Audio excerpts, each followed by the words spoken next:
Welcome to the second intermission. As always, Saturday headlines with Elliotte Friedman. Elliotte, we are 95 days away from the Four Nations FaceOff. Any news?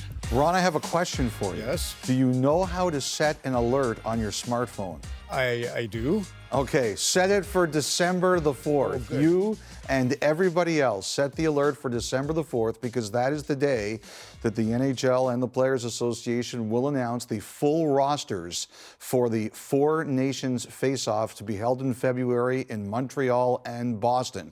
Sweden and Finland will be done earlier in the day here, so of course they can be in prime time in their home countries, and the U.S. and Canada's full roster to be named that night. December the 4th is the day. The rosters have to be in by December the 2nd, but they will not be fully announced until that Wednesday. So get your rosters ready and see who among you, your friends, or your coworkers does the best. So sorry, Santa. I hit redial. All right, on a more serious note, injury front, anything going on? All right, so Kyle touched on this briefly in the Toronto broadcast if you're watching Maple Leafs and Canadiens tonight, but Auston Matthews skated today for the first time since he last played on Sunday in Minnesota. He looked pretty good. The Maple Leafs don't want to say if he will be back on Tuesday, but they don't appear concerned about the overall state, and we'll see. I think it's a possibility, but nobody wants to set an exact date to cause a mass panic if he doesn't miss it. Meanwhile, in Vancouver, Patrick Allvin spoke to the media today. He said there was no update with Brock Boeser. They're still looking to get him checked out for the upper body or injury. He didn't say anything on Thatcher Demko, but the understanding is he's not far away from practicing at all, although again here, the Canucks have really tried to be careful with his particular timeline. Every week is busy for you, Elliotte, but obviously GM meetings this week. What's on the agenda? So the meeting is on Tuesday morning in Toronto. This is the small meeting, about 3 hours, one day, as opposed to the big one that goes over multiple days in March. So this is kind of the scene as the table setter. And one of the things they're definitely going to be talking about is replay, as in where is it, where it's going, what works, what doesn't, and where we go from here. And this is one of the things. Tonight, it was a review of whether or not the puck hit the net before a goal in Philadelphia and Florida.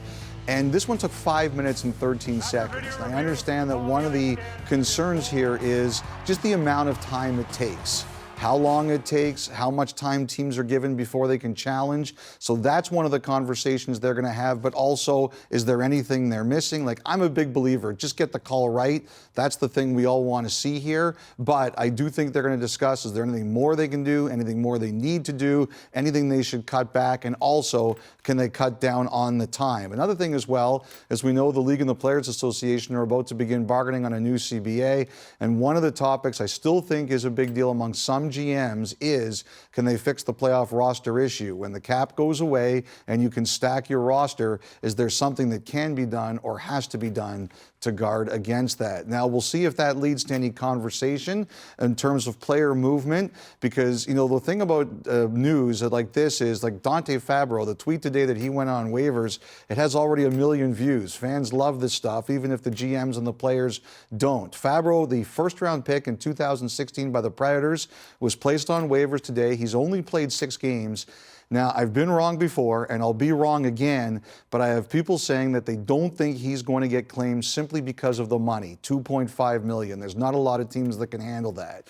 I was wondering if he asked to be put on waivers because he hasn't played very much and maybe he want another chance. I was told no, this was the Predators' decision, and if he clears, he may go down to the AHL to get more playing time, but he has been available for trade. And I think everybody here is hoping that either he'll get the chance to play more in the AHL or this will spur someone to make a move for him if the 2.5, Ron, is considered too prohibitive. Really good, Elliotte. Look, we have something in common. You have Western Ontario. Of course, you were down at the school this week raising money for the hockey team. That's Eric Duhatschek's school.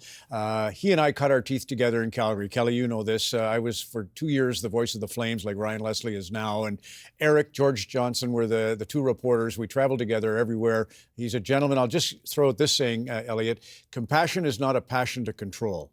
Everything about Eric's writing is that, compassion without a passion to control. Eric, congrats on the news you have, Elliotte. Yeah, well, we should mention it. He was a big part of the Satellite Hot Stove when it was a huge part of this show, along with Al Strachan and John Davidson. They were the 3 guys who were pretty much the stables. They are always there on Saturday nights. And Eric announced earlier this week he's retiring after 46 years in the business. And if anybody's earned the right to enjoy life, 46 years in this business gives you that right. Congratulations, Eric, and all the best.